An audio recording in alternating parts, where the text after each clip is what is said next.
some clues, but most shops don't have big car parks and wide aisles that allow for social distancing on a large scale.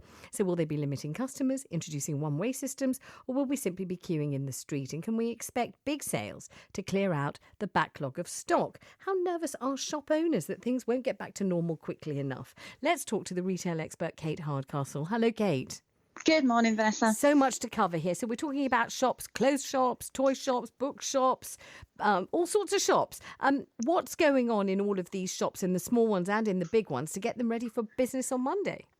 So this is a very significant day, Monday the 15th of June, after the longest period of closure that any of these stores will have ever experienced. The doors are reopening, but they are reopening safely. And that means that we'll see, just as you said, all the safety measures that we've seen in supermarkets. But as you mentioned, the stores tend to be a lot smaller in size. You're probably going to feel that the queues are longer, because a lot of the queues we've seen so far for the likes of IKEAs and the McDonald's have been the fact that the service has been slower, and there's a limited amount of people to go into stores like the garden centres, like the IKEAs, where normally there's very large space available for a lot of shoppers to go in there. So the big brands like Primark that are used to having a huge amount of footfall to make them work are going to see queues outside the door. And I think those queues will be there on Monday, weather dependent. I think people will be excited to get back, because when we look internationally, we've seen that there's been a snap back into retail. But sadly, what happens then is a fall in terms of that snap back, and people just look at the online offer instead, and actually start to choose in the main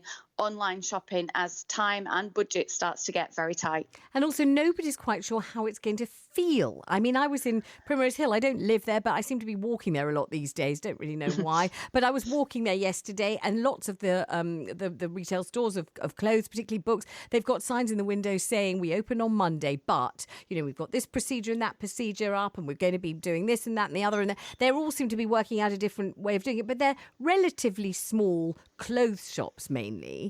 Children's clothes, adults' clothes. How do you imagine if you had a relatively small shop, you would organise it? Because part of it normally is you walk in, have a look at this, hold up this, pick up a hanger with that on it, flick through this, decide, is there anything you like? Do you want to try it on? How do you feel about it? You might walk around the shop a few times.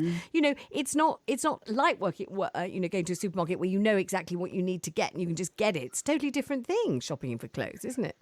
Completely right. It's the difference between an essential purchase where you're going to be in the queue, you're going to don the face mask, put the gloves on because you need that food to feed the family, and a nice to have. Now, we need the retail to survive. We want it to survive, but that means that retailers have to be incredibly insightful. They can't just put in the safety measures that's going to help them. They're going to have to think about the long term, how they try and elongate the experience, how they try and make the experience better for customers so they feel they do want to come back. And for me, it's understanding that right now when we go in their experiences, that lovely browsing opportunity we've had where we've moved around the store freely, picked up anything we've wanted to peruse it, had a chat with everyone, that lovely dynamic is not going to be there. It's going to feel very strange. It's going to be face masks, it's going to be sanitised area, completely changing rooms will be out the window in the main. There's going to be a, are you wanting to buy that type mentality, and that takes away a huge essence of what non-essential retail's about. So do you think there'll be literally no trying on? Because trying on is one of the key things that makes real shopping different from online shopping. At least you have a chance to know if it fits you or not, and if you look nice in it or not. And if you can't try it on, in a way, what's the point? I mean, I was so desperate to buy something just for the sheer sake of it, for no reason at all, that I almost yelled through the open door, I'd like that. But then I thought, but actually, I can't, because I don't really know if I do want it. I've almost got to pick it up. I've got to touch it, to feel it. I've got to know whether the colour's right, the kind of proportion. I can't just be howling through the door, bring me that dress in the back. And even though I kind of sort of wanted to, which was awful. And also I really despise myself for wanting to. Meanwhile, at the bookshop, they were saying, we can sell you a book now, but only if you stand on the pavement and you tell us which book you want. Well, how do I know what book I want? I haven't even been in the shop. So I couldn't just go, I need X book. I mean, that takes a bit of preparation if you at least come armed with a review of a book that you think you might want. But one of the lovely things about buying books is you mooch about and you think, I'll have a look at that one. Oh, what about that one? But how do you know in advance what you want? Gosh. That's so right. I'm imagining your forlorn face at a window. Yeah, I was forlorn, and it was raining. I only went because it was raining and I knew nobody else would want to. I keep doing things I know nobody else will want to do, but of course I don't want to do them either. That's the whole problem.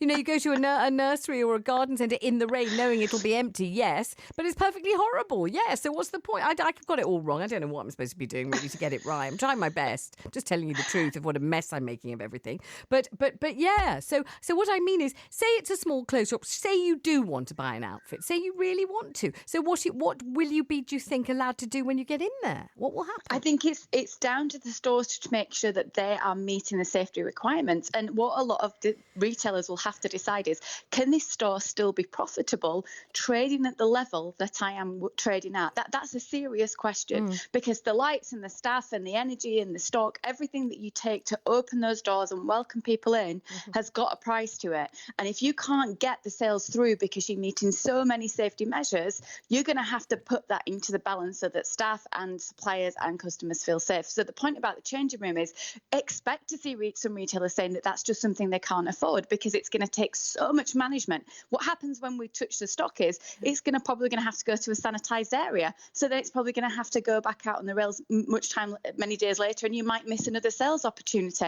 These are the questions they face. But also, coupled with that, if they're not thinking about how they might use something like virtual queue technology, which sounds a bit posh and fancy, but some way of maybe holding your queue in the rain via a phone app so you don't have to stand there for a couple of hours to get served, or if they don't think about ways to engage you and how can they interest you in a book you don't even know you want yet. Exactly. That traditional retail just isn't going to work on the same way. The fact is, we spend more in stores than we do online, because in online we get that total in front of us. It's black and white. There's no one cajoling us into it, and we go, right, bank balance, do I want to spend that? Whereas we know that we spend more in stores because we browse, we find new things, we're in the mood, and that's really essential to how that type of sector and that type of way of selling makes profit.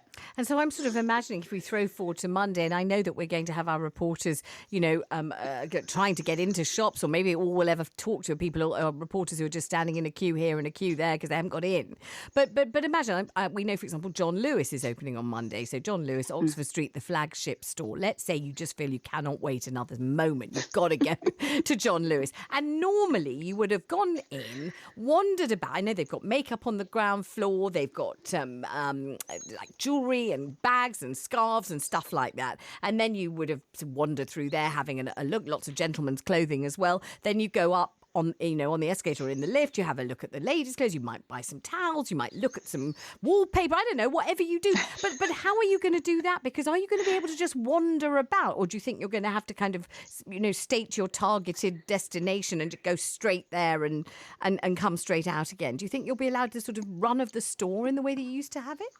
It just can't happen if the queues are there outside. They're not going to want you going wherever you feel free if it's going to interrupt somebody else's 2 metre distancing. And this is why the question of the 1 metre is so essential. And also, if it means that people are stuck outside for so long that they decide to turn on their heels and go too. I think there's going to be an interim phase of retail that just doesn't feel as warm and cosy and dabbing your fingers in a blusher to check it looks right on you. That's just not going to be something we can enjoy right now. And the question is for the retailers, how do you counterbalance that? Now, a really interesting thing is a lot of independents have surged forward in this pandemic. I've heard of a makeup independent store that does hair and beauty treatments and makeovers for your posh night out. They're a sweet shop right now. Literally, a couple of weeks, there we go. Businesses evolved. They do sweet deliveries all around the area. Right. So that's the agility, the nimble element of an independent retailer versus some of these huge organisations like John Lewis who've got to implement massive safety measures and also work out how they're going to switch on the sales again.